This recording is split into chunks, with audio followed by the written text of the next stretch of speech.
This is the message that Alejandro Alvarado just gave us on Parashat Kedoshim from Leviticus 19:1, 20 to 27. And I've entitled it, What is Holiness? From Parashat Kedoshim, we learn that the sacred, the holy, is not achieved by separating ourselves from the rest of the congregation, but simply by walking side by side with others. Otherwise, what is the point of being holy? Is it only for ourselves?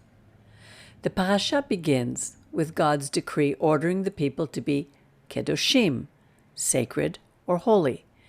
Adonai spoke to Moshe saying, "Speak to the whole congregation of the children of Israel and tell them, you shall be holy, for I, the Lord your God, am holy." From Vayikra 19:2. This verse has a peculiarity. The divine mandate says, Kedoshim, Kedoshim Tihyu, you shall be holy. The language is plural, not singular. Kedusha, or holiness, is attainable to the extent that we are a collective, a group, a society, not single beings that highlight individuality above all else. Being kadosh, according to the Torah, commits us to be connected to our surroundings and to behave according to what is good and right, to what is just. The entire congregation of the children of Israel was commanded to be holy, set apart.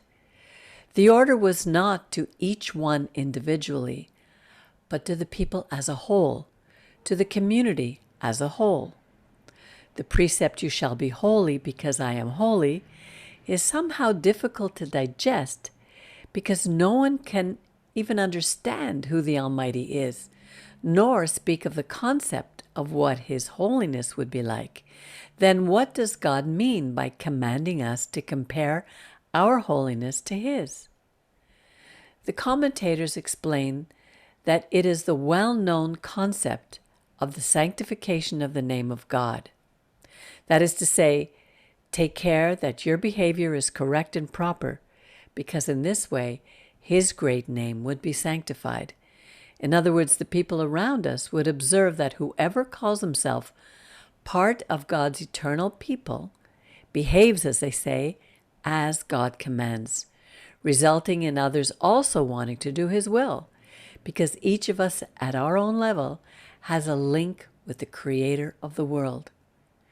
Humanity is aware of our actions, so we need to take care at all costs that this divine spark that we represent remains bright and clear and justifies our well-known nickname of being the people of God. All those who belong to the house of Israel, as a rule, must sanctify the great name of the Creator, since it is written, "I will be sanctified among the children of Israel," from Leviticus 19:32. Anyone who abstains from a transgression or fulfills a precept, not for himself, but for the Creator, hallows God's name. But if we do things that, for example, arouse negative comments among people, we desecrate His name. In Hebrew, the term Beit HaMikdash usually translates as temple, literally means a house of Kedusha, of holiness. So then we might ask, what is Kedusha? Previous parashiot mentioned purity as holiness, but in reference to specific things or people, such as the sanctuary, the Kohanim, etc.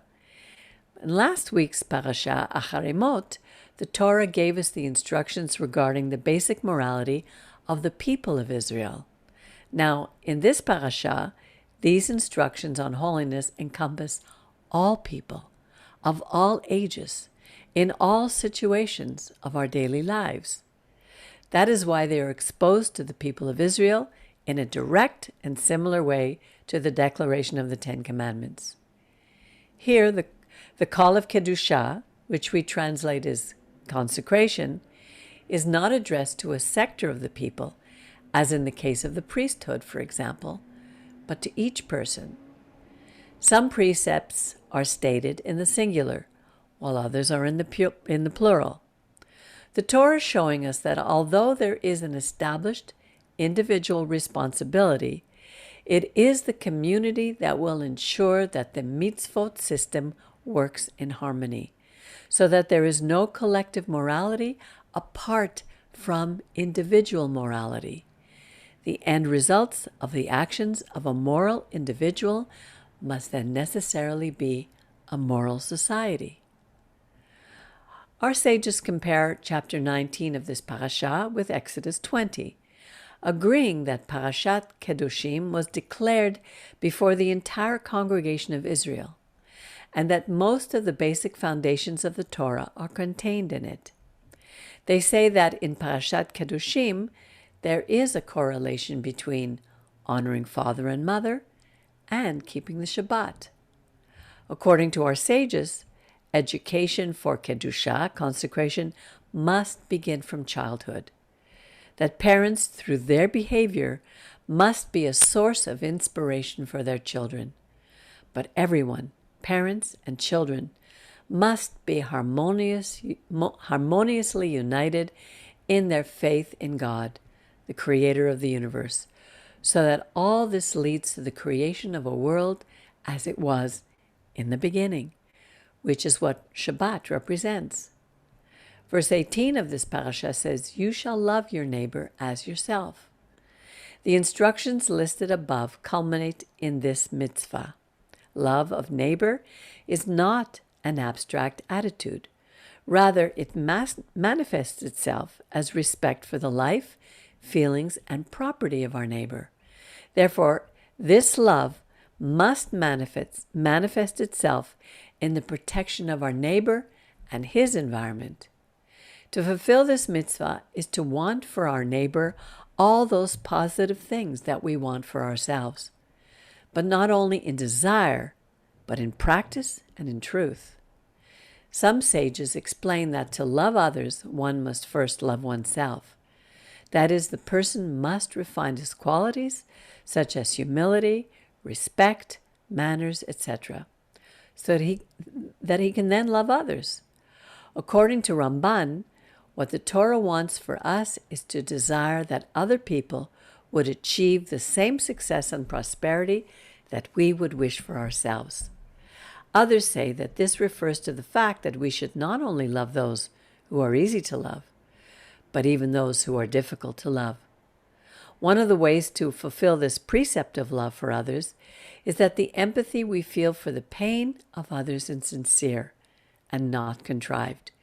We must always treat others with respect, seek the best for them, receive them with kindness, be forgiving, offer them help, and never think of ourselves as better than anyone else. Hillel said, "Whatever is hateful to you, do not do to your neighbor." This is the entire Torah. The rest are commentaries. Rabbi Yeshua said, "Do unto others as you would have them do unto you," from Matthew and Luke. Leviticus 20:24 says, "I set you apart from among the peoples." The people of Israel can claim the fact of having been chosen by God as long as they separate themselves and move away from pagan people and their corrupt behavior. The election of the people of Israel is not a right. Rather, it's a responsibility. Consecration means loyalty. The breaking of this loyalty brings with it the deterioration of the special relationship between the people of Israel and their God, the creator of humanity, their God, the creator of humanity. To avoid this deterioration, we have received the Torah. In short, Kedusha and Kedoshim tell us about the immense blessing of having been made in the likeness and image of our Creator, and of being bearers of those sparks of Him in us, and what it means to be transmitters of that light to the whole world. Shabbat Shalom.